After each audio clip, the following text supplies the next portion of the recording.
ಮಾಡುತ್ತಿರುವ ಆ ಒಂದು ಉಪನಿಷತ್ತಿನ ಒಂದು ವೇದದೊಳಗಿರುವಂತ ಮಹಾವಾಕ್ಯವನ್ನ ಅಹಂ ಬ್ರಹ್ಮಾಸ್ಮಿ ಎಂಬ ಶಬ್ದವನ್ನು ತೆಗೆದುಕೊಂಡು ನೀವು ಚರ್ಚೆ ಮಾಡಕತ್ತೀವಿ.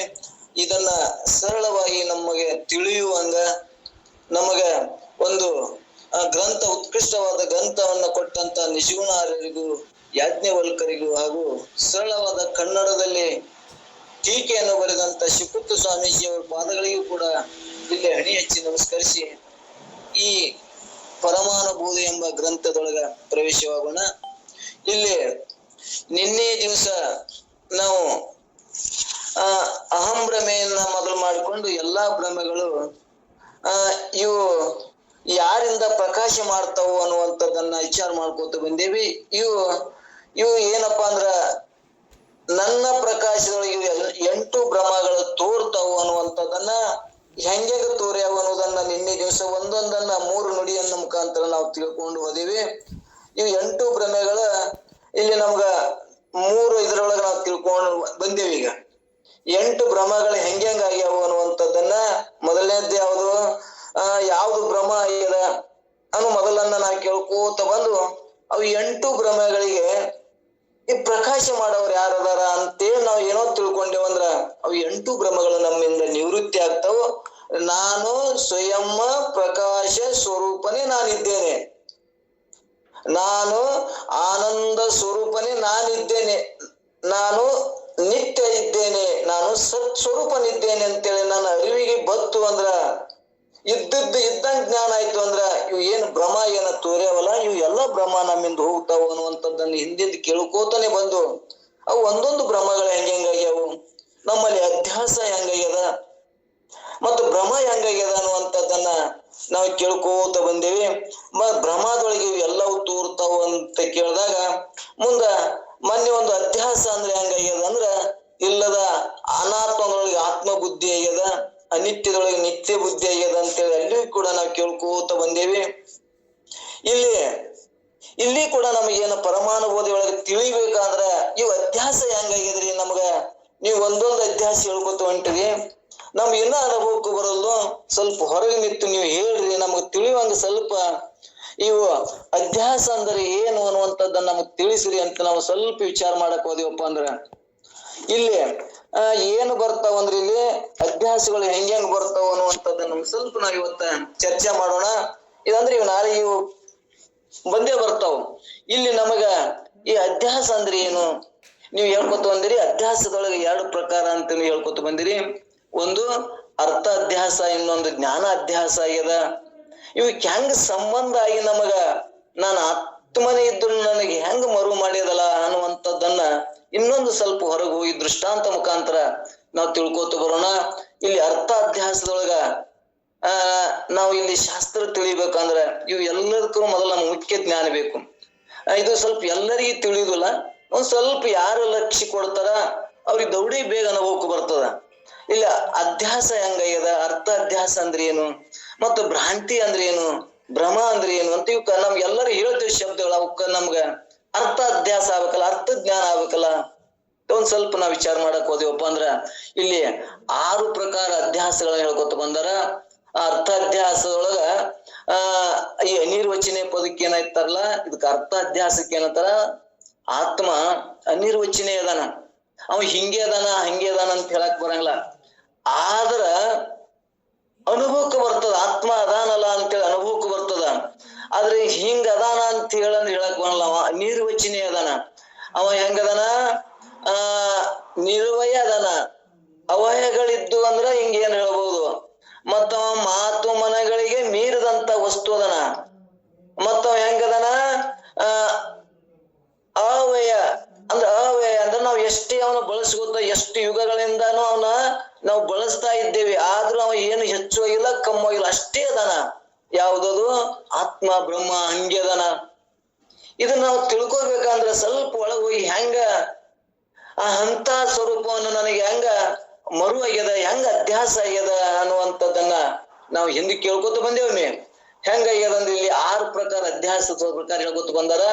ಹೆಂಗ ಇಲ್ಲಿ ಅಧ್ಯಾಸ ಹೆಂಗಾಗ್ಯದ ಅಂದ್ರ ಕೇವಲ ಸಂಬಂಧಿ ಅಧ್ಯಾಸ, ಸಂಬಂಧ ಸಹಿತ ಸಂಬಂಧಿ ಅಧ್ಯಾಸ, ಸಂಬಂಧ ಸಹಿತ ಸಂಬಂಧಿ ಅಧ್ಯಾಸ, ಕೇವಲ ಧರ್ಮ ಅಧ್ಯಾಸ, ಧರ್ಮ ಸಹಿತ ಧರ್ಮಿ ಅಧ್ಯಾಸ, ಧರ್ಮ ಸಹಿತ ಧರ್ಮಿ ಅಧ್ಯಾಸ, ಅನುನ್ಯ ಅಧ್ಯಾಸ, ಆರನೇದ್ದು ಅನಿತ್ಯ ಅಧ್ಯಾಸ ಅಂತ ಏನದಲ್ಲ ಅರ್ಥ ಅಧ್ಯಾಸ, ಅನ್ಯತರ ಅಧ್ಯಾಸ ಅಂತ ಇಲ್ಲಿ ನಾನು ಹೆಸರು ಹೇಳ್ಕೊತ ಬಂದ್ರ ಇಲ್ಲಿ ನಮ್ಗೆ ಏನ್ ಅನ್ಬೇಕಪ್ಪ ಅಂದ್ರ ಅನ್ಯತರ ಅಧ್ಯಾಸವೇ ಅಂದ್ರೇನು, ಅರ್ಥ ಅಧ್ಯಾಸ 6 ಪ್ರಕಾರ ಅಂತ ನಾವು ಹಿಂಗ್ ಸ್ವಲ್ಪ ಅದನ್ನ ತಿಳ್ಕೊಂಡು ಹೋದೇವ ಅಂದ್ರ ಮತ್ತಿಷ್ಟು ನಮ್ಗೆ ಸರಳ ಆಗಿತ್ತು ಅಂದ್ರೆ ಶಾಸ್ತ್ರ ಪರಮಾನುಭೂತಿ ಮತ್ತಿಷ್ಟು ತಿಳಿದಿತ್ತೇನೋ ಅಂತೇಳಿ ಇದನ್ನ ಸ್ವಲ್ಪ ಹೊರಗೆ ನಿಂತು ನೋಡೋಣ. ಇವತ್ತು ಬರೀ ಅದನ್ನೇ ಬರ್ತದ ನಮಗ. ಇವತ್ತ ಇದ್ರಾಗ ಏನ್ ಹೇಳ್ತಾರ, ಪರಮಾನುಭೂತಿಗಳಿಗೆ ಏನ್ ಹೇಳ್ಕೊತ ಬಂದಾರ, ನಿನಗ ಭ್ರಾಂತಿ ಮೂಲಕ ತೋರ್ತದ ಮೈತ್ರಿ. ಇದು ಹೆಂಗದ, ಏ ಮೈತ್ರಿ ಕೇಳು, ಅಲ್ಲದರಲ್ಲಿ ಅಹುದು ಎಂಬ ಲಕ್ಷಣಾತ್ಮಕ ಭ್ರಾಂತಿಯಿಂದ ಅಹಂ ಇದಂ ರೂಪ ಜಗತ್ತು ನಿನ್ನಲ್ಲಿ ಕಲ್ಪಿತವಾಗಿ ತೋರ್ತದ. ಇದಕ್ಕೆ ಹೆಂಗಪ್ಪ ಅಂದ್ರ ಸುಕ್ತಿಯಲ್ಲಿ ತೋರಿದ ರಜತ್ತು ಹೇಗೆ ಮಿಥ್ಯ ಆಗಿರೋದು ಹಾಗೆ ನಿನ್ನಲ್ಲಿ ತೋರಿದ ಜಗತ್ತು ಮಿಥ್ಯ ಆಗ್ಯದ. ಮತ್ತು ಇದು ಹೆಂಗ್ ತೋರ್ತದ, ಭ್ರಾಂತಿಲಿಂದ ತೋರ್ತದ. ಭ್ರಾಂತಿ ನಿವೃತ್ತಿ ಆಗ್ಬೇಕಾದ್ರ ನಾನ್ ಆರು ಅಂತೇಳಿ ತಿಳಿದೇವಪ್ಪ ಅಂದ್ರೆ ಇವು 8 ನಮನಿ ಏನ್ ನಮಗ್ ಭ್ರಾಂತಿ ಹೇಳ್ಕೋತ ಹೊಂಟಾರಲ್ಲ, ಒಂದೊಂದು ಬಿಡಿಸಿ ಹೇಳ್ಕೋತ ಹೊಂಟಾರಲ್ಲ, ಇವು ಭ್ರಾಂತಿ ನಿವೃತ್ತಿ ಆಗ್ತದ ಅನ್ನುವಂಥದ್ದನ್ನ ಇಲ್ಲಿ ಹೇಳಿ, ಜ್ಞಾನ ಅಧ್ಯಾಸ ಅಂದ್ರೆ ಏನು, ಅರ್ಥ ಅಧ್ಯಾಸ, ಅಧ್ಯಾಸ ಹೆಂಗಾಗ್ಯದ, ಭ್ರಾಂತಿ ಹೆಂಗಾಗ್ಯದ ಅನ್ನೋದನ್ನ ಸ್ವಲ್ಪ ನಾವ್ ಅದನ್ನೊಂದೇ ಇವತ್ತು ವಿಚಾರ ಮಾಡೋಣ. ಮತ್ತ ನಾಳೆಗೆ ಅದನ್ನ ಪರಮಾನುಭೂತಿ ಇದ್ದಿರ್ತದ. ನಾಳೆಗೆ 5 ವಾರ ನಾಳೆ ಪರಮಾನುಭೂತಿ ಅಧ್ಯಾಸ ಅಂದ್ರೆ ಏನು ಅಂತ ಇಲ್ಲಿ ಸ್ವಲ್ಪ ನಾವು ಅರ್ಥ ಮಾಡ್ಕೊಂಡು, ಅಧ್ಯಾಸ ಕ್ರಮವಾಗಿ ಜ್ಞಾನ ಅಧ್ಯಾಸ, ಅರ್ಥ ಅಧ್ಯಾಸ ಅಂತ 2 ಪ್ರಕಾರ ಅಂತ ನಾವ್ ಇಲ್ಲಿ ಹೇಳ್ಕೊತ ಬಂದೀವಿ. ಒಂದು ಅರ್ಥ ಅಧ್ಯಾಸ ಅಂದ್ರೆ ಏನು ಇಲ್ಲಿ ಒಂದ್ ಸ್ವಲ್ಪ ನಾವು ವಿಚಾರ ಮಾಡೋಣ. ಮತ್ತ ಜ್ಞಾನ ಅಧ್ಯಾಸ ಅಂದ್ರೆ ಏನು ಒಂದ್ ಸ್ವಲ್ಪ ಎರಡು ಲಕ್ಷಣ ಮುಖಾಂತರ ನಾವು ಚಿರ್ಕೋತ ಹೋಗಮು.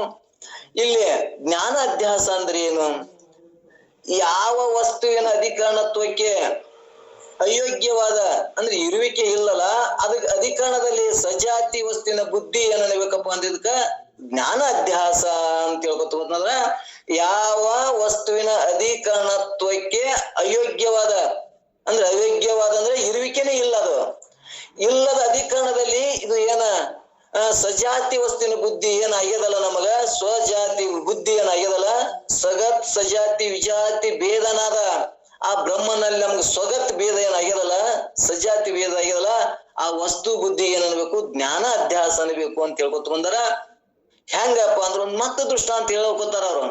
ಹೆಂಗ ಅಂದ್ರ ವಾಸ್ತವದಲ್ಲಿ ರಜತತ್ವ ಅಧಿಕರಣತ್ವ ಅಯೋಗ್ಯವಾದ ಸುಕ್ತಿಯಲ್ಲಿ ಅಂದ್ರ ವಾಸ್ತವದಲ್ಲಿ ರಜತ ಬೆಳ್ಳಿಗೆ ಹೆಂಗದದು ಅಧಿಕರಣತ್ವಕ್ಕೆ ಅಯೋಗ್ಯವಾದ ಸುಕ್ತಿಯಲ್ಲಿ ಆ ಅಯೋಗ್ಯವಾದ ಯಾವುದು ಬೆಳ್ಳಿ ಒಳಗ ನಮ್ಗೆ ಅದು ಚಿಪ್ಪಿನೊಳಗೆ ನಮ್ಗೆ ಏನು ತೋರಿದೆ, ಬೆಳ್ಳಿ ಆಗಿ ತೋರ್ಯದ. ಆದ್ರೆ ಅದು ವಿಚಾರ ಮಾಡಿದ್ರೆ ಐತೇನೋ ಅಂದ್ರೆ ಇಲ್ಲ. ಮತ್ತು ನಮ್ಗೆ ತೋರ್ಯದಲ್ಲ, ಅಲ್ಲಿ ತೋರಿಲ್ಲನು ತೋರ್ಯದ ಅಂದ್ರೆ ಹೆಂಗ ತೋರ್ಯದ ಅಂದ್ರ ಭ್ರಾಂತಿ ಒಳಗ್ ತೋರ್ಯದ. ಅಂದ್ರೆ ಭ್ರಾಂತಿ ಅಂದ್ರೆ ಏನು ಅನ್ನುವಂಥದ್ದನ್ನ ಮತ್ ಸ್ವಲ್ಪ ಅದನ್ನೇ ಒಳ್ಳೊಳ್ಳೆ ವಿಚಾರ ಮಾಡ್ಕೋತ ಹೋದೇವ ಅಂದ್ರ 6 ನಮನಿ ಭ್ರಾಂತಿ ಹೆಂಗಾಗಿ ತೋರ್ಯದ ಅಂದ್ರ ಆತ್ಮನೇ ನಾನಿದ್ದು ಆತ್ಮ ವಸ್ತುನೊಳಗ ಹೆಂಗ ಇವು ಭ್ರಾಂತಿ ಮುಖಾಂತರ ಮರಿಸಿ ತೋರಿದ ಅನ್ನೋಕ ಇವನ ಒಂದ್ ಸ್ವಲ್ಪ ಲಕ್ಷ ಹೇಳ್ಕೋತ ಹೊಂಟಾನ. ಒಂದ್ ಸ್ವಲ್ಪ ಲಕ್ಷ ಕೊಟ್ಟು ಕೇಳಿದೇವ ಅಂದ್ರ ಶಾಸ್ತ್ರ ಏನಾಕ ಲಕ್ಷ ಕೊಟ್ಟು ಕೇಳಿದೇವ ಅಂದ್ರೆ ತಿಳಿತು ಅಂದ್ರೆ ಬ್ಯಾಸರ ಆಗಲ್ಲ. ಇರ್ಲಿಕ್ಕಂದ್ರೆ ಏನಾಕದ ಬ್ಯಾಸರ ಆಗ್ತದ. ಬ್ಯಾಸರ ಆದ್ರೂ ಕೇಳೋಣ, ತಿಳಿಲಿಕ್ಕೂ ಕೇಳೋಣ.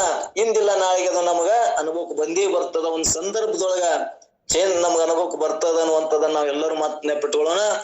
ಇಲ್ಲಿ ಏನ್ ಹೇಳ್ದಂಗಾಯ್ತು ಅಂದ್ರ ಇಲ್ಲದ ಅಧಿಕರಣದಲ್ಲಿ ಯಾವುದು ಚಿಪ್ಪಿನೊಳಗೆ ನಮ್ಗೆ ಏನ ಸುಕ್ತಿಯಲ್ಲಿ ತೋರಿದಲ್ಲಿ ಇದು ರಜತ್ ಅಂತ ತೋರಿದಲ್ಲ, ಈ ಬುದ್ಧಿಗೆ ಏನ್ ಅನ್ಬೇಕು, ಜ್ಞಾನ ಅಧ್ಯಾಸ ಅನ್ಬೇಕು. ಅದು ವಾಸ್ತವದಲ್ಲಿ ಅಂತಃಕರಣದಲ್ಲಿ ರೂಪದಲ್ಲಿ ಏನದಲ್ಲ, ಇದಕ್ಕೊಂದು ವಾಸ್ತವವಾಗಿ ಏನೈತಲ್ಲ, ಅನಾತ್ಮವಾದ ಅಧಿಕರಣತ್ವಕ್ಕೆ ಅಯೋಗ್ಯವಾದ ಆತ್ಮನಲ್ಲಿ ಅನಾತ್ಮ ಅಂತಃಕರಣದೊಳಗೆ ಏನ ಬುದ್ಧಿ ಒಳಗೆ ತೋರಿದಲ್ಲ, ಇದಕ್ಕೆ ಏನಿರ್ಬೇಕು, ಜ್ಞಾನ ಅಧ್ಯಾಸ ಅಂತೇಳಿ ಹಿಂಗ್ ತಿಳಿಸ್ಕೋತ ಬಂದಾರ. ಇದಕ್ಕೆ ಏನಿರ್ಬೇಕು, ಅನಾತ್ಮ ಅಂತಃಕರಣದೊಳಗ ನಮಗ್ ಬುದ್ಧಿ ಒಳಗೆ ಏನ ತೋರಿಯೋದಲ್ಲ, ಏನ್ ತೋರಿಯೋದಲ್ಲ, ಆತ್ಮ ಅಂತ ನನ್ಗೆ ಏನು ತೋರಿಯೋದಲ್ಲ, ಅದಕ್ಕೆ ಏನಿರ್ಬೇಕು, ಜ್ಞಾನ ಅಧ್ಯಾಸ. ಅಂತಃಕರಣಗಳಿಗೆ ಏನಾರ ಆ ಆತ್ಮ ಅಕ್ಕವನು ಅಂದ್ರೆ ಇಲ್ಲ, ನನಗ ಆತ್ಮನೇ ಅಂತೇಳಿ ಬುದ್ಧಿಯೊಳಗೆ ನಾವು ಸದ್ದು ಮಾತಾಡಕತ್ತೇಳುದು ಅನಾತ್ಮ ವಸ್ತುಗಳಿದು. ನನ್ನ ಆತ್ಮನ ಇರುವಿಕೆ ಹೆಂಗದಂದ್ರ ನಮ್ ಬಹಳ ಮಂದಿಗೆ ಅನುಭವಕ್ಕೆ ಬರೋದು. ಅನುಭವಕ್ಕೆ ಬರ್ತದ, ಬಂದ್ರು ಕೂಡ ಅದನ್ನ ಏನ್ರ ನಾವು ಪ್ರವೇಶ ಮಾಡಕ್ಕ ಅದನ್ನ ಕಳ್ಕೊಳಕ್ ಪ್ರಯತ್ನ ಸಾಧನೆ ಅದನ್ನ ಅಂದ್ರೆ ಇಲ್ಲ. ಇವತ್ತು ಸಾಕಷ್ಟು ವಚನ ಸಾಹಿತ್ಯ ಓದ್ತೇವೆ, ಎಲ್ಲರಿಗೂ ಜ್ಞಾನ ಅದ, ಆದ್ರೆ ಅದು ಅರ್ಥಾಧ್ಯಾಸ ಮತ್ತು ಜ್ಞಾನಾಧ್ಯಾಸ ಯಾವ್ದನ್ನು ಗೊತ್ತಿಲ್ಲ. ನಮ್ಗೆಲ್ಲರಿಗೆ ಜ್ಞಾನಾಧ್ಯಾಸ ಅದ. ಒಂದು ಉದಾಹರಣೆ ತಗೊಂಡ್ರಪ್ಪ ಅಂದ್ರ ಗುರು, ಲಿಂಗ, ಜಂಗಮ ಅಂತ ಹೇಳ್ತೇವೆ. ಗುರು ಅಂದ್ರೆ ಏನ್ ತಿಳ್ಕೊಂಡಿವಿ, ನಮಗ್ ಪಾಠಗಳವರು ನಮಗಿಂತ ಶಾಸ್ತ್ರಗಳವರು ಗುರು ಅಂತ ನಾವ್ ಹಿಂಗ್ ತಿಳ್ಕೊಂಡಿವಿ. ಒಬ್ಬ ಕ್ಯಾಮಿ ಹಾಕೊಂಡ್ ಗುರಿ ಅಂತೇವಿ ನಾವು. ಆದ್ರ ಗುರು ಅಂದ್ರೆ ಯಾರಿಗತ್ತಾರ ಅಂದ್ರ ಅಲ್ಲಿ ನಮ್ಗೆ ಗುರ್ತಾಯ್ತು ಅಂದ್ರ ಲಿಂಗ ಅಂತೇವಿ. ಲಿಂಗ ಕೈಯಾಗ ಹಿಡಿದಕ್ಕೆ ಲಿಂಗ ಅಂತೇವಿ. ಜಂಗಮ ಅಂದ್ರೇನು, ಜಂಗಮ ಅಂತ ತಿಳ್ಕೊಂಡಿವಪ್ಪ ಅಂದ್ರ ಇದು ಏನಪ್ಪಾ ಅಂದ್ರೆ ಜಂಗಮರು ಏನದಾರಲ್ಲ, ನಾವು ಅವ್ರ ಧೂಳ್ಪಕ ತಗೊಂಡು ಅದು ಮಾಡಿ ಕುಡಿತೀವಲ್ಲ, ಅವ್ರಿಗೆಲ್ಲರಿಗೂ ನಾವು ಹಿಂಗೆ ಜಂಗಮ ಅಂತ ತಿಳ್ಕೊಂಡಿವಿ. ಇದು ಏನಿದೆ ಜ್ಞಾನಾಧ್ಯಾಸ. ಇದು ಪರಂಪರೆ ಒಬ್ಬರ್ಕೊಂಡು ನಾವ್ ಈಗ ಅನ್ಕೋತ ಹೊಂಟೇವಿ. ಅಂದ್ರೆ ಇಲ್ಲಿ ನಾವು ಸ್ವಲ್ಪ ವಿಚಾರಕ್ಕೆ ಹೋದೆವಪ್ಪ ಅಂದ್ರ ಇಲ್ಲಿ ಏನ್ ಅನಿಸ್ತದ, ಇದು ಗುರು ಅಂದ್ರೆ ಯಾರು ಅಂತ ಒಂದ್ ಸ್ವಲ್ಪ ನಾವ್ ವಿಚಾರ ಮಾಡಕ್ ಹೋದೆವಪ್ಪ ಅಂದ್ರ ಅಜ್ಞಾನ ಅಥವಾ ಕತ್ತಲೆಯನ್ನ ಕಳೆದು ಬೆಳಕನ್ನು ತೋರಿಸುವನಿ ಗುರು ಅಂತೇಳಿ ಹಿಂಗದ ಅರ್ಥಾಧ್ಯಾಸಕ್ಕೆ ಹೋದೆವು ಅಂದ್ರ. ಲಿಂಗ ಅಂದ್ರೇನು, ನಾವು ಕೈಯಾಗ ಕಟ್ಕೊಂಡು ಇಟ್ಕೊಳ್ಳೋ ಲಿಂಗಕ್ಕೆ ಲಿಂಗ ಅಂತೇವಿ. ಇದಕ್ಕೆ ಲಿಂಗ ಅಂದಿಲ್ಲ, ಇದು ಚೈತನ್ಯ ಸ್ವರೂಪ ಏನಾಗಿದೆ, ಇದು ಎಲ್ಲದರೊಳಗೂ ಒಳಗೊಂಡದ್ದು ಏನೈತಲ್ಲ, ಇದು ಎಲ್ಲದಕ್ಕೂ ಒಳಗೊಂಡದ್ದೇನಾದ್ರ ಒಳಗದಲ್ಲ, ಅದಕ್ಕೆ ಲಿಂಗ ಅಂತ ನಮ್ಗೆ ಹಿಂಗ್ ವಿಚಾರ ಮಾಡಕತ್ತೇವ ಅಂದ್ರ ಇದು ಅರ್ಥಾಧ್ಯಾಸಕ ಆಯ್ತು ಅಂದ್ರೆ ಲಿಂಗ ಅಂದ್ರೆ ಹಿಂಗ ಚೇತನ ವಸ್ತು ಅದನಲ್ಪ. ಸರ್ವ ಎಲ್ಲವೂ ಕೂಡ ಸರ್ವ ಘಟ ಪ್ರಪಂಚಾದೇನು ಅಳಿಯುವಂತ ಲಿಂಗ ಸ್ವರೂಪ ಅದಲ್ಲ. ಮತ್ತದು ಹೆಂಗದ, ಎಲ್ಲವನ್ನೂ ಅರಿಯುವುದರಿಂದ ಅದು ಲಿಂಗ ಅಂತ ಅನ್ಸೋತದ. ಮತ್ತ ಮಾತು ಮನಗಳಿಗೆ ಅರ್ಥವಾದದ್ದು ಲಿಂಗ ಅಂತ ಅದು ಅನ್ಸೋತದ. ಅಂತ ಆ ಚೈತನ್ಯ ವಸ್ತುವನ್ನ ಲಿಂಗವನ್ನ ನಾವು ಹೆಂಗ ಕುರುವಾಗಿ ನಾವು ಪೂಜಿಸುವುದ್ರಲಿಂದ ಅಲ್ಲಿ ಏನೈತಿ, ಅರುವನ್ನೇ ಮರ್ತೇವೆ ನಾವು. ಆ ಅರು ಮರ್ತು ಕುರುವೇ ಸತ್ಯ ಅಂತೇಳಿ ಆ ಲಿಂಗವೇ ಇದೇ ಲಿಂಗ ಅಂತೇಳಿ ಹಿಂಗ್ ತಿಳ್ಕೊಳ್ಳೋದ್ರಲಿಂದ ನಮ್ಮಲ್ಲಿ ಏನಾಗ್ಯದಂದ್ರ ನಮ್ಗೆಲ್ಲ ವಚನ ಸಾಹಿತ್ಯ ಸಾಕಷ್ಟು ಅದಾವು. ನಮ್ಗದ್ರ ಅರ್ಥಜ್ಞಾಸ ಆಗ್ಯದನೋ ಅಂದ್ರೆ ಅರ್ಥಜ್ಞಾನ ಆಗ್ಯದನೋ ಅಂದ್ರೆ ಆಗಿಲ್ಲ. ಏನ್ರಿ ಅರ್ಥಜ್ಞಾನ ಮತ್ತೆ ಶಾಸ್ತ್ರ ಕೇಳ್ತೇವಿ, ಎಲ್ಲರಿಗೂ ಅನುಭವದ, ಹೇಳ್ತೇವಿ ಕೇಳ್ತೇವಿ. ಆದ್ರ ಇದ್ರ ಉದ್ದೇಶ ಏನಾದ್ರು ಅಂತ ತಿಳ್ಕೊಳಕ್ ನಾವು ಸಾಧನೆ ಮಾಡೇನು? ನಾವ್ ಎಷ್ಟು ಶಾಸ್ತ್ರ ಕೇಳ್ತೀವಿ ಹೇಳ್ತೀವಿ ಎಲ್ಲಾ ಮಾಡಿದ್ರು ನಮ್ಮ ಒಂದ ಗುಣಗಳನ್ನ ದಾಟಿ ಹೊರಗೆ ಬರೋದಾಗಲ್ದು. ಅಸತ್ಯ ವಸ್ತು ಒಮ್ಮೆ ಸತ್ಯ ಅನ್ನಕಾಗಲ್ದು. ಈ ರೊಕ್ಕ ಅಸತ್ಯದ, ನಾವ್ ಎಷ್ಟು ಸತ್ಯ ಅಂತ ಹೇಳ್ತೇವೆ ತಿಳ್ಕೊಂಡೇವಂದ್ರ, 100 ರೂಪಾಯಿ ಕೊಡುದ್ರಾಗ 1000 ರೂಪಾಯಿ ಏನೇನೋ ಸತ್ಸಂಗ ಕೊಟ್ಟೇವಂದ್ರ ಅವ್ನ್ ಗಳತನ ಎತ್ತುದಿಲ್ಲ. ಆದ್ರೆ ಶರಣರ ವಚನ ಗುರ್ತಿಲ್ಲನು ಗುರ್ತದ. ಹೆಂಗ್ ಗುರ್ತದ? ಶರಣರ ವಚನ ಬಾಯಿ ಅಂದೇ ಬಿಡ್ತೀವಿ. ಅನ್ನದೊಳಗ ಒಂದ್ ಅಗುಳ, ಶಿರಿ ಒಳಗ ಒಂದ್ ಎಳಿ, ಇಂದಿಂಗೆ ನಾಳಿಂಗೆ ಬೇಕೆಂದರೆ ನಿಮ್ಮ ಪುರಾತನ ರಾಣೆ ಅಂತ ವಚನ ನಾವು ಪ್ರವಚನದಾಗ ಹೇಳ್ತೀವಿ. ಅವ್ರು ಏನ ಹೇಳಿದ್ರ ಆ ವಚನ, ಒಂದ ಅಗಳ, ಅನ್ನದೊಳಗ ಒಂದ್ ಅಗಳ, ಶಿರಿ ಅಂದ್ರೆ ಒಂದು ದುಡ್ನಾಗ ಒಂದು ರೂಪಾಯಿ ಇವತ್ತಿಗೆ ನಾಳೆಗೆ ಬೇಕನ್ನಂಗಿಲ್ಲ. ಇದು ಎಲ್ಲವೂ ಆ ಭಗವಂತ ನಾಳೆಗೆ ಒದಗಿಸಿ ಕೊಡ್ತಾನ. ನಾಳೆಗೂ ಭಗವಂತ ಅದಾನ, ಅವನ ಆಧಾರವೇ ನಾ ಬದುಕಕತ್ತೀನಿ, ನನ್ನ ಆಧಾರ ಏನ್ ಇದು ಮಾಡ್ತದ ಅಂತ ತಿಳ್ಕೊಂಡವ್ರು ಅನ್ನದೊಳಗ ಒಂದ್ ಅಗಳನ್ನು ಇವತ್ತು ಅನ್ಬೇಡ್ರಿ, ಇವತ್ತು ಕೊಟ್ಟು ಬಿಡ್ರಿ, ದಾನ ಮಾಡ್ರಿ ಅಂತ ಹೇಳಿದ್ರು. ಶಿರಿ ಒಳಗ ಒಂದ್ ಹೇಳಿ ಒಂದು ದುಡ್ಡು ಒಂದು ಪೈಸಾ ಅದನ್ನು ಕೂಡ ಅವ್ರು ಏನ್ ಮಾಡಿದ್ರಂದ್ರ ಅದನ್ನ ನಾಳೆಗೂ ಆ ಭಗವಂತ ಕೊಡ್ತಾನ, ಇವತ್ತಿಂದ ಇವತ್ತೇ ಅನುಭವಿಸೋಣ ಅಂತೇಳಿ ಅವ್ರು ಎಷ್ಟು ವಚನಗಳನ್ನ ಹೇಳ್ತೇವೆ ನಾವು. ಹಂಗ ನಮ್ಮ ಮನಸ್ಸು ಏನ್ರ ಒಂದ್ ಸ್ವಲ್ಪರ ಸರದನು, ಒಂದ್ ಸ್ವಲ್ಪರ ಒಳಕ ಬಂದದನು. ಶರಣರು ಹಿಂಗ ಹೇಳ್ಯಾರ, ಇವತ್ತೊಂದ್ ಏನೋ ಸಂದರ್ಭ ಬಂದದ, ಒಂದಿಷ್ಟು ನನ್ನಿಂದ ರಗಡದ, ಒಂದಿಷ್ಟು ಏನ್ ಹೇಳದನ್ನ ಪಡ್ಕೊಳ್ಳೋ, ಮತ್ತೆ ಈ ವ್ಯವಹಾರಕ್ಕೂ ಬಂದಿಲ್ಲ. ಇದು ಅಧ್ಯಾಸ ಸಂಬಂಧ ಹೆಂಗಾಗ್ಯದಂತ ನಾವು ಬರೀ ಶಾಸ್ತ್ರ ತಿಳ್ಕೊಳಕ್ಕೆ ಹೋಗಲೇವೆ. ಇನ್ನೊಂದ್ ಸ್ವಲ್ಪ ಇನ್ನ ಹೇಳ್ತೇವೆ. ಹೆಂಗ್ ಹೇಳ್ತೇವೆ? ಇವ್ ಶಾಸ್ತ್ರ ಹೇಳ್ತೇವೆ. ಇದು ಏನೈತಲ್ಲ, ಭೋಗದ ವಿಷಯಗಳು ತುಚ್ಛಾಗಿ ಕಾಣುವುದಿಲ್ಲ. ಇವು ಎಲ್ಲವೂ ನಮ್ಮನ್ನೇನು ಮಾಡ್ಯಾವು, ಹೆಣ್ಣ ಹೊಣ್ಣ ಮಣ್ಣ ಅಥವಾ ಪ್ರಮಾಣಕ್ಕ ಅಜನ್ಯ ಜ್ಞಾನಕ್ಕೆ ಇದು ವಿಷಯವಾಗ್ಯದ. ಇದು ಪ್ರಮಾಣಕ್ಕೆ ಇದು ಸಂಬಂಧ ಇಲ್ಲ. ಅದು ಏನಾಗಿದೆ, ಜನ್ಯ ಆಗ್ಯದ, ಇದು ಸಂಬಂಧ ಇಲ್ಲ. ಆದ್ರೂ ಕೂಡ ಅದು ಏನಾಗ್ಯದ, ಮತ್ ನಮ್ಗ ಪೂರ್ವ ದೃಷ್ಟಾಂತ ಧರ್ಮಕ್ಕೆ ಅಧಿಕರಣವಾಗಿರುವುದಿಲ್ಲವೋ ಅಂತದಕ್ಕೆ ಏನಂತಾರಂದ್ರ, ಈ ಪದಾರ್ಥಕ್ಕೆ ಏನಂತಾರಂದ್ರ ಅರ್ಥಾಧ್ಯಾಸ. ಇದು ಹೆಂಗಾಗ್ಯದ ಅಂದ್ರ, ಅರ್ಥಾಧ್ಯಾಸ ಹೆಂಗದಂದ್ರ ಸುಕ್ತಿಯಲ್ಲಿ ರಜತ ಮತ್ತು ಆತ್ಮನಲ್ಲಿ ಅಂತಃಕರಣಗಳು ಸತ್ಯ ಅಂತ ಏನಾಗ್ಯದ, ನಮಗ ಅಧ್ಯಾಸ ಆಗ್ಯದ. ಇದು ಏನಾಗ್ಯದ ಅರ್ಥ ಅಧ್ಯಾಸ ಅಂತ ಏನ್ ಹೇಳ್ಕೊತ ಬಂದರ ಎರಡು ನಮ್ನಿ ನಮ್ಗ ಅಧ್ಯಾಸ ದ್ವಿಧ ಅಧ್ಯಾಸ ಅಂತ ಹೇಳ್ಕೊತ ಬಂದರ ಇಲ್ಲಿ ಯಾವ್ದಂದ್ರ ಅರ್ಥಾಧ್ಯಾಸ ಇನ್ನೊಂದು ಜ್ಞಾನ ಅಧ್ಯಾಸ ಅಂತ ಹೇಳ್ಕೊತ ಬರ್ತಾರ. ಇನ್ನ ಈ ಎರಡು ಅಧ್ಯಾಸ ದ್ವಿಧ ಅಂತ ಎರಡು ಅಂತ ಹೇಳಿದ್ರೆ ಅವ್ ಹೆಂಗ ಅಂತಾರ ಭ್ರಾಂತಿ ಜ್ಞಾನಕ್ಕ ಧ್ಯಾನ ಅಧ್ಯಾಸ ಅಂತಾರ. ಭ್ರಾಂತಿ ಏನಾಗ್ಯದಲ್ಲ ನಮಗ ಈ ದೇಹ ನಾನಲ್ಲ ಇದಕ್ ನಾನ್ ದೇಹ ನಂಗಾಗ್ಯದ. ಮತ್ತೆ ಹೆಂಗ್ ಭ್ರಾಂತಿ ಆಗ್ಯದ ನಾನೇ ಮಾಡ್ದಲೇ ಆಗ್ಯದ ಇದು ಶರೀರ ಅಂತನ ನಾ ನೋಡು ಸ್ವಲ್ಪ ವಿಚಾರ ಮಾಡಕ್ ಹೋದ್ರ ನಾ ಏನೂ ಮಾಡಿಲ್ಲ. ಇದೆಲ್ಲಾ ಕಣ್ಣು ಅವನೇ ಮಾಡ್ಯಾನ, ಕಿವಿ ಎಲ್ಲ ಅವನೇ ಮಾಡ್ಯಾನ, ಮತ್ತ ಅವ ಒಳಗ್ ಕೂತ್ ಅವನೇ ಕೆಲಸ ಮಾಡ್ತಾನ. ಎಲ್ಲ ಅವನ್ ಇದ್ರು ಕೂಡ ನಂದ್ ಏನು ಇರ್ಲಿಕ್ಕೂ ಕೂಡ ಅಹಂಕಾರ ಪಟ್ಕೊಂಡು ನಾನೇ ಮಾಡೀನಿ, ದೇಹನೇ ನಾನೇ ಬ್ರಹ್ಮ ಅಂತಾನೆ, ದೇಹವೇ ಬ್ರಹ್ಮ ಅಂತಾನೆ. ನಾ ಮಾಡಿದ್ರೆ ಆಗ್ಯದ, ನಾನೇ ಕೊಟ್ಟಿನಿ, ನಾನೇ ಹುಡ್ಸಿನಿ, ನಾ ಹುಟ್ಟದಲ್ಲಿ ಹುಟ್ಟ್ಯಾರ ಇವ್ರು ಎಲ್ಲವೂ ಕೂಡ ಅಲ್ಲಿ ಏನ್ ಮಾಡ್ತಾನ ಇದೇ ಅಧ್ಯಾಸ ನಾನು ಅನ್ನೋದೇ ಅಧ್ಯಾಸ ಆಗ್ಯದ ಅನ್ನುವಂಥದ್ದನ್ನ ಇಲ್ಲಿ ಎರಡು ತಮ್ಮ ಅಧ್ಯಾಸ ಹೆಂಗಾಗ್ಯದ ಅಂದ್ರ ಭ್ರಾಂತಿ ಜ್ಞಾನಕ್ಕ ಏನಾಗ್ಯದ ಜ್ಞಾನ ಅಧ್ಯಾಸ ಆಗ್ಯದ. ಜ್ಞಾನವೇ ತಾನಿದ್ರು ಕೂಡ ಭ್ರಾಂತಿಯ ಜ್ಞಾನ ಏನಾಗ್ಯದ ಜ್ಞಾನ ಅಧ್ಯಾಸ ಆಗ್ಯದ. ಅಂದ್ರೆ ಅಂತಃಕರಣ ಅಧ್ಯಾಸ ಆಗ್ಯದ, ಅಂತಃಕರಣ ಜ್ಞಾನ ಆಗ್ಯದ. ಆದ್ರ ಆತ್ಮನ ತಿಳುವಿಕೆ ಜ್ಞಾನ ಇನ್ನ ಅವಾಗ ಏನಾಗ್ಯದ ಅನುಭವಕ್ಕೆ ಬರೋದು. ಅನುಭವಕ್ಕೆ ಬತ್ತು ಅಂದ್ರ ಆ ಆನಂದ ಪರಮಾನಂದ ಸುಖ ಹೆಂಗದಂದ್ರ ನಮ್ಗೆ ಒಮ್ಮೆ ಅದ್ರ ಅನುಭವಕ್ಕೆ ಬತ್ತು ಅಂದ್ರ ಇವೆಲ್ಲಾ ವಿಷಯಾದಿಗಳು ಏನು ವಿಷಯದೊಳಗೆ ನಮ್ಗೆ ಏನು ಸುಖ ತೋರಿದಲ್ಲ, ದೇಹ ಸತ್ಯ ಅಂತ ತೋರಿದಲ್ಲ, ಇದು ಕಸದ ಸುಖದೊಳಗೆ ತೋರ್ತಲ್ಲ. ನನ್ನೊಳಗ್ ಕಬ್ಬಿನ ಹಾಲಂತ ಎಷ್ಟು ಸಿಹಿ, ಆ ಕಬ್ಬನ್ಯಾಗ ಎಷ್ಟು ರಸ ಅದ, ಅಂತ ರಸಪೂರಿತವಾದ ನನ್ನ ಇರುವಿಕೆ ಅದ.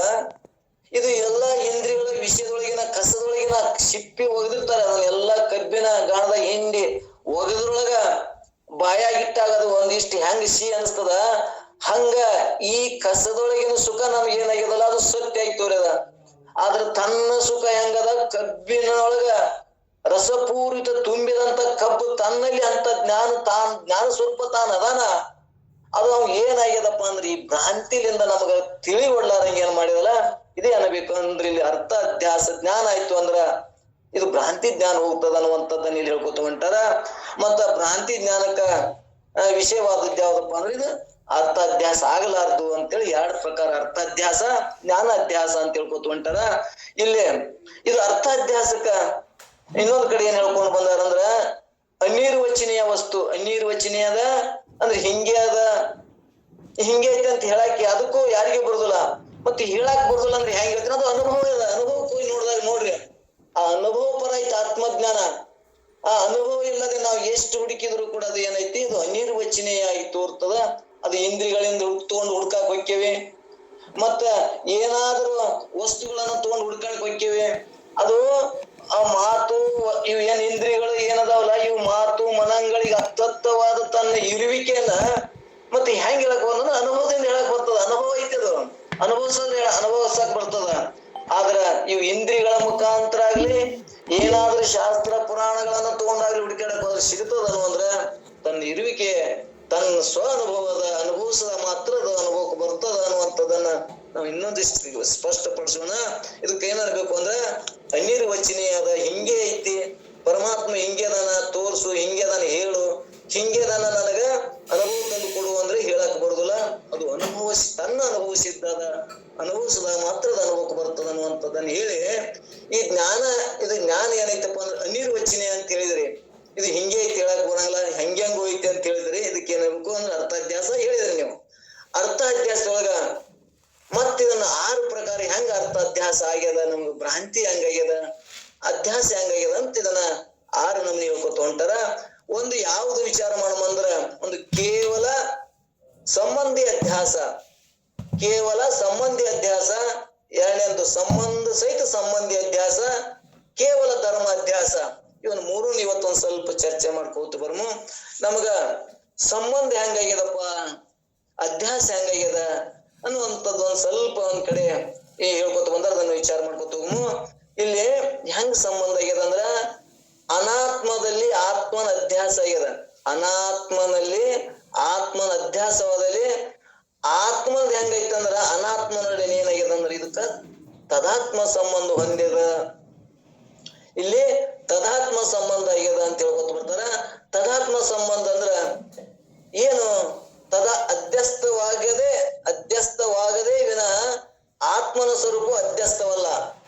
ಆತ್ಮನ ಸ್ವರೂಪ ಹೆಂಗದ ಅದು ಅಧ್ಯಸ್ಥವಲ್ಲ, ಅದು ತೋರುವುದಲ್ಲ, ಅದು ಅಧ್ಯಸ್ಥವಲ್ಲ. ಆದ್ರಿಂದ ಅನಾತ್ಮನಲ್ಲಿ ಆತ್ಮನ ಅಧ್ಯಾಸ ಏನಾಗ್ಯದಲ್ಲ, ಇದು ಕೇವಲ ಸಂಬಂಧ ಆಗ್ಯದ, ಇದು ಸಂಬಂಧ ಅಧ್ಯಾಸ ಆಗ್ಯದ ಅಂತೇಳಿ ನಾವು ಕೇಳ್ಕೋತ ಹೊಂಟೇವಿ. ಹೆಂಗಪ್ಪ ಅಂದ್ರೆ ರಗಡ್ ಸಲ ದೃಷ್ಟಾಂತ ಹೇಳ್ಕೊತ ಬಂದೇವಿ. ಕೆಬ್ಬಣ್ಣದೊಳಗ ಅಲ್ಲಿ ಸುಡುತನ ಇಲ್ಲ, ಅದ್ರಾಗ ಬೆಂಕಿ ಒಳಗ ವಜ್ಜಿತನ ಇಲ್ಲ. ಅಲ್ಲಿ ನಮ್ಗೆ ಏನ್ ಅಧ್ಯಾಸ ಆಗ್ಯದ ಅಂದ್ರೆ ಏನ್ ತಿಳ್ಕೊಂಡಿವಿ ಅಂದ್ರ ಬೆಂಕಿ ಅಟ್ಟು ವಜ್ಜದಪ್ಪ ಅಂತೇವಿ. ಆವಾಗ ಏನಂತೇವಿ, ಕೆಬ್ಬಣ ಅಟ್ಟು ಸುಡ್ತದಪ್ಪ ಅಂತೇವಿ. ಕೆಬ್ಬನಲ್ಲಿ ಸುಡುತನ ಅದನ್ನಂದ್ರೆ ಇಲ್ಲ. ಆದ್ರೆ ಏನಾಗ್ಯದ, ಒಂದಕ್ಕೊಂದು ಏನಾಗ್ಯದ ಅಲ್ಲಿ ಅಧ್ಯಾಸ ಆಗ್ಯದ ನೋಡು. ಆತ್ಮನೇ ಬ್ಯಾರೆ ಅದಾನ, ಅನಾತ್ಮನೇ ಬ್ಯಾರೆ ಅದಾನ. ಈ ಅನಾತ್ಮದ ವ್ಯವಹಾರಗಳನ್ನು ನಮ್ಮ ಅನುಭವಕ್ಕೆ ಬಂದದ, ಆತ್ಮನ ವ್ಯವಹಾರಗಳು ಕೂಡ ನಾನು ಅನುಭವಿಸ್ತೀನಿ, ನನ್ನ ಅನುಭವಕ್ಕೆ ಬಂದದ. ನನಗೆ ಜಾಗ್ರ ಸ್ವಪ್ನ ಸುಸುಪ್ತಿಯನ್ನ ನನ್ನ ಅನುಭವ ಅದ. ಇದು ಆತ್ಮನ ಇವು ಮೂರು ಅವಸ್ಥೆಗಳನ್ನ ನಾನು ಅರಿತೀನಿ, ಇವು ಅರಸೋತವನ್ನ ನನ್ನ ಅನುಭವ ಅದ. ಆದ್ರೂ ಕೂಡ ಅವು ಅನಾತ್ಮ ವಸ್ತುಗಳು ಆತ್ಮನ ಮ್ಯಾಗ ಅಧ್ಯಾಸ ಆಗಿ ಅವೇ ಸತ್ಯ ಅಂತ ತೋರ್ತಾವ. ಜಾಗೃತ ಅವಸ್ಥೆಗಳು ಜಾಗ್ರವೇ ಸತ್ಯ ಅಂತಾನ, ಸುಪ್ತಿನೇ ಸತ್ಯ ಅಂತ ಸ್ವಪ್ನಾವಸ್ಥೆ ಒಳಗ. ಸುಸುಪ್ತಿ ಅವಸ್ಥೆ ಒಳಗ ನಾ ಆನಂದವಾಗಿದ್ದೆ, ನಾನೇ ಆನಂದವಾಗಿದ್ದೆ ಅಂತ ಹೇಳ್ತಾನ.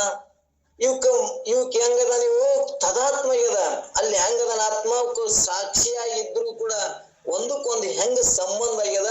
ಈ ಸಂಬಂಧಕ್ಕೆ ಏನಾಗ್ಬೇಕಂದ್ರೆ ಕೇವಲ ಸಂಬಂಧಿ ಅಧ್ಯಾಸ, ಇದೊಂದು ಸಂಬಂಧ ಆಗ್ಯದ.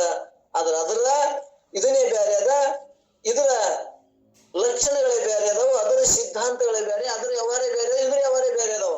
ಇದ್ರೂ ಕೂಡ ಒಂದಕ್ಕೊಂದು ಏನಾಗ್ಯದ ಅಂದ್ರಲ್ಲಿ ತದಾತ್ಮ ಸಂಬಂಧ ಹೊಂದಿ ನಮ್ಗೆ ಏನಾಗ್ಯದ ಒಂದೇ ಅಂತ ತೋರಾಕತ್ತದ ಅನ್ನುವಂಥದ್ದನ್ನ ತಿಳ್ಕೊಳಕತ್ತೇವಿ. ಇದು ಕೇವಲ ಸಂಬಂಧಿ ಅಧ್ಯಾಸ ಆಗ್ಯದ ಅಂತ ತಿಳ್ಕೊತ ಬಂದ್ರು. ಹೆಂಗಪ್ಪ ಅಂದ್ರ ಇನ್ನೊಂದ್ ಸ್ವಲ್ಪ ನಾವು ವಿಚಾರ ಮಾಡೋಣ, ಹೆಂಗಾಗ್ಯದ ಸಂಬಂಧ. ಜ್ಞಾನದಿಂದ ಬಾಧ ಆಗಲು ಯೋಗ್ಯವಲ್ಲದ ವಸ್ತು ಇದು ಏನದಲ್ಲ, ಜ್ಞಾನದಿಂದ ಬಾಧವಾಗಲು ಯೋಗ್ಯವಲ್ಲದ ವಸ್ತು ಸ್ವರೂಪವು ಅಧ್ಯಸ್ಥವಾಗಲಾರದು. ಅಂದ್ರ ಜ್ಞಾನ ಹೆಂಗೈತಿ, ನನ್ನ ಸ್ವರೂಪ ಹೆಂಗೈತಿ, ಪರಮ ಸತ್ಯ ಹೆಂಗೈತಿ ಅಂತ ನಾವು ವಿಚಾರ ಮಾಡಿದ್ರೆ ಅದು ಯಾವುದರಿಂದಲೂ ಬಾಧ ಆಗುದಿಲ್ಲ. ಇದು ಏನೈತಿ ಅನಾತ್ಮ ವಸ್ತು, ಈ ಜ್ಞಾನ ಆಯ್ತು ಅಂದ್ರೆ ಇದು ಬಾಧ ಹೊಂತದ. ಇದು ನಮ್ಗೆ ಸ್ವಪ್ನ, ಅದು ಸತ್ಯ ಆಗಿ ತೋರಿರ್ತದ. ನಮ್ ಜಾಗೃತಿಗೆ ಬಂತು ಅಂದ್ರೆ ಅದು ಬಾಧ ಹೊಂತದ, ಇಲ್ಲದಂಗ ಆಗ್ತದ. ಹಂಗೆ ದೇಹ ನಾನು ಅಂತ ತಿಳ್ಕೊಂಡಿನಿ, ಜ್ಞಾನ ಆಯ್ತು ಅಂದ್ರ ನನಗ ಆತ್ಮ ಜ್ಞಾನ ಆಯ್ತು ಅಂದ್ರೆ ದೇಹ ನಾನು ಅಲ್ಲಂತ ಬಾಧ ಹೊಂತದ. ಇದು ಸಂಬಂಧ ಹೆಂಗ್ ಸಂಬಂಧ ಐತಪ್ಪ ಅಂದ್ರೆ ಇದು ಅಜ್ಞಾನದಿಂದ ಜ್ಞಾನನ್ನ ಏನಾದ್ರು ಬಾಧವಂತದ ಅಂದ್ರೆ ಒಂದುದಿಲ್ಲ. ಇದು ಜ್ಞಾನ ಆಯ್ತು ಅಂದ್ರೆ ಅಜ್ಞಾನ ಮಾತ್ರ ಬಾಧವಂತದ. ಜ್ಞಾನದ ಬಲದಿಂದಲೇ ಆ ಜ್ಞಾನದ ಕೀಡು ನೋಡ. ಮತ್ತೇನ ಅಜ್ಞಾನದಿಂದ ಇದು ಏನಾರ ಕೀಡಾಕದ ಅಂದ್ರೆ ಆಗುದಿಲ್ಲ. ಇದು ಏನಾಗ್ಯದ, ನಾನೇ ಸತ್ಯ ಅಂತನವ, ನಾನು ಆತ್ಮ ಎಂದ್ರ ಸಾಯ್ತಾನ ಅಂದ್ರೆ ಅಷ್ಟು ತದಾತ್ಮ ಆಗ್ಯದ. ಅವ ಏನಾದ ಅಂದ್ರ ಲಿಂಗೈಕ್ಯ ಆದ ಅಂದ್ರೆ ಇವ ಲಿಂಗಗಳಿಗೆ ಹೆಂಗ ಇವ ಕೂಡ್ತಾನ ಅಂತ ನಮ್ಗೆ ಏನಾಗ್ಯದ ಅಂದ್ರೆ ಒಂದ್ರಾಗ ಒಂದ್ ಏನಾಗ್ಯದ, ಇಲ್ಲಿ ತದಾತ್ಮ ಸಂಬಂಧ ಇಲ್ಲಿ ಅನಾತ್ಮ ವಸ್ತುಗಳಿಗೆ ಆತ್ಮನ ಸಂಬಂಧ ಆಗಿ ನಮ್ಗೆ ಏನಾಗ್ಯದ, ಇವು ಅಂತಃಕರಣಾದಿಗಳ ವ್ಯವಹಾರಗಳು ನಮ್ಗೆ ಸತ್ಯ ಅಂತೇಳಿ ತೋರಕತ್ತಾವಲ್ಲ, ಇದೇ ಭ್ರಾಂತಿ ಅಂತ ಹೇಳ್ಕೋತ ಹೊಂಟಾರ. ಮುಂದೆ ಇದಕ್ಕೆ ಏನ್ ಹೇಳಿದ್ರಪ್ಪ ಅಂದ್ರ ಅಧ್ಯಾಸ ಆಗ್ಯದ. ಇದಕ್ಕ ಕಿಂತು ಅಂದ್ರೆ ಸಂಬಂಧವೇ ಅಧ್ಯಾಸ. ಆದ್ರಿಂದ ಅನಾತ್ಮನಲ್ಲಿ ಆತ್ಮನ ಅಧ್ಯಾಸವಾದಲ್ಲಿ ಆತ್ಮನದು ಅನಾತ್ಮನೊಡನೆ ಏನಾಗ್ಯದ ಅಂದ್ರೆ ತದಾತ್ಮ ಸಂಬಂಧ ಆಗ್ಯದ.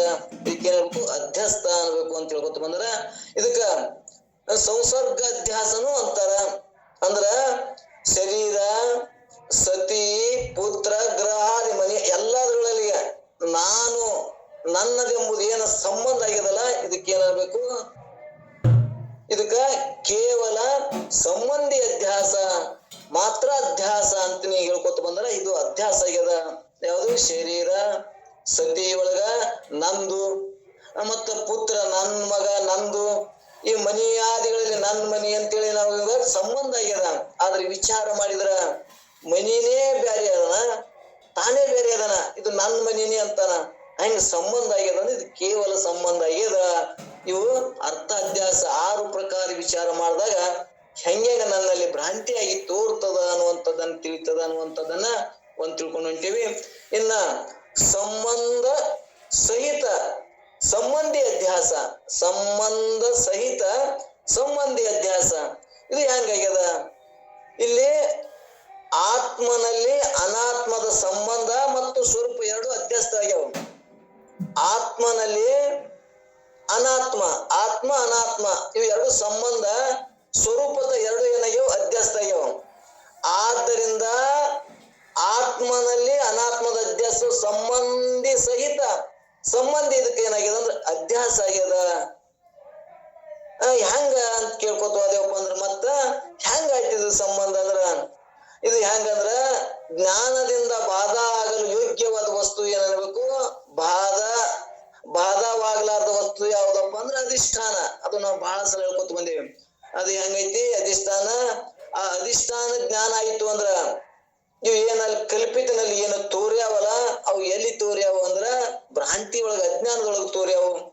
ಅಧಿಷ್ಠಾನ ನಾನು ಬ್ರಹ್ಮದೀನಿ ಅಂತ ಜ್ಞಾನ ಆಯ್ತು ಅಂದ್ರ ಇದು ಏನ ಸಂಬಂಧ ಆಗ್ಯದ ಅಂತೇಳಿ ತಿಳ್ಕೊಂಡಿನಲ್ಲ, ಈ ಅಧಿಷ್ಠಾನ ಜ್ಞಾನ ಆಯ್ತು ಅಂದ್ರೆ ಅದು ಏನಾಗ್ತದ ಅದು ಏನ ಕಲ್ಪಿತನಲ್ಲಿ ಅನಾತ್ಮ ವಸ್ತುಗಳು ನನಗೆ ತೋರ್ಯಾವಲ್ಲ ಅವು ಏನಾಗ್ತಾವ ಭರವಂತಾವು, ಅವು ಎಲ್ಲ ರಂಗ ಆಗ್ತಾವ. ಅಧಿಷ್ಠಾನ ಜ್ಞಾನ ಆಯ್ತು ಅಂದ್ರೆ ಎಲ್ಲ ರಂಗ ಆಗ್ತಾವ ಅಂತೇಳಿ ಹೇಳ್ಕೊತ ಬಂದಾರ. ಅನಾತ್ಮದ ಸಂಬಂಧ ಮತ್ತು ಸ್ವರೂಪ ಎರಡು ಅಧ್ಯಾಸ ಆಗ್ಯಾವು. ಅನಾತ್ಮದಲ್ಲಿ ಅನಾತ್ಮ ಅಧ್ಯಾಸ ಸಂಬಂಧ ಸಹಿತ ಸಂಬಂಧಿ ಅಧ್ಯಾಸ ಆಗ್ಯದ. ಹೆಂಗಂದ್ರ ಜ್ಞಾನದಿಂದ ಬಾಧ ಆಗಿರೋ ಯೋಗ್ಯದ ವಸ್ತು ಏನದಲ್ಲ ಅಧಿಷ್ಠಾನದಲ್ಲಿ ಏನಾಗ್ಯದ ಅಧ್ಯಾಸ ಆಗ್ಯದ. ದೇಹಾದಿ ಅನಾತ್ಮ ವರ್ಗವು ಅಧಿಷ್ಠಾನವಾದ ಬ್ರಹ್ಮದಿಂದ ಬಾಧವಾಗುವುದರಿಂದ ಆತ್ಮನಲ್ಲಿ ದೇಹಾದಿ ಅನಾತ್ಮ ವರ್ಗಗಳು ಏನಾಗ್ಯಾವು ಸ್ವರೂಪದ ಅಧ್ಯಾಸ ಆಗ್ಯಾವು. ಇದಕ್ಕೇನ್ ಅನ್ಬೇಕಪ್ಪ ಅಂದ್ರ ಸಂಬಂಧ ಸಹಿತ ಸ್ವರೂಪದ ಅಧ್ಯಾಸ ಆಗ್ಯದ. ಇವ್ ಹೆಂಗಪ್ಪ ಅಂದ್ರೆ ಇವ್ ಇವು ಜಾತಿ ವರ್ಣ ಮತ್ತ ಇವು ಏನೈತೆ ಅಂತಂದ್ರ ಈ ಶರೀರಾದಿ ಅಂದ್ರೆ ಇಲ್ಲಿ ಏನಂತ ಮೂರು ಶರೀರ ಅಂದ್ರೆ ಸ್ಥೂಲ ಸೂಕ್ಷ್ಮ ಶರೀರಾದಿ ಸಂಬಂಧ ಸಹಿತ ಇದಕ್ಕೇನಾಗ್ಯದ ಅಂದ್ರೆ ಹಿಂಗ್ ಸಂಬಂಧದ ಅಧ್ಯಾಸ ಆಗ್ಯದ ಅಂತ ಹೇಳ್ಕೊತ ಬಂದ್ರು. ನಾನು ಇಂಥ ಜಾತಿಯವ, ಇಂಥ ವರ್ಣದವ, ವರ್ಣಗಳು ಕ್ಷತ್ರಿಯ ಬ್ರಾಹ್ಮಣ ಶೂದ್ರ ವೈಷ್ಣವ ಇಂತ ನಾ ಧರ್ಮದವದೀನಿ. ಮತ್ತ ಇಂತ ನಾನು ಧರ್ಮಗಳು ಯಾವು ನನ್ನ ಸ್ವಭಾವತ ನನ್ನ ಸ್ವರೂಪ ಆತ್ಮ ಸ್ವರೂಪ ನನ್ನ ಸ್ವಭಾವತದ. ನಾವ್ ಏನ್ ಮಾಡಿವಿ ಧರ್ಮ ನಂದು ಲಿಂಗಾಯತ ಧರ್ಮ, ನಂದು ವೀರಶೈವ ಧರ್ಮ, ನಂದು ಆ ಧರ್ಮ ಈ ಧರ್ಮ ಅಂತೇನ್ ಹೇಳ್ಕೊತ ಬಂದಲ್ಲ. ಇವು ಹೆಂಗ ಸಂಬಂಧ ಆಗ್ಯಾವಪ್ಪ ಅಂದ್ರ ಇವು ಸಂಬಂಧ ಸಹಿತ ಸಂಬಂಧಿ ಅಧ್ಯಾಸ ಆಗ್ಯದ ಅಂತ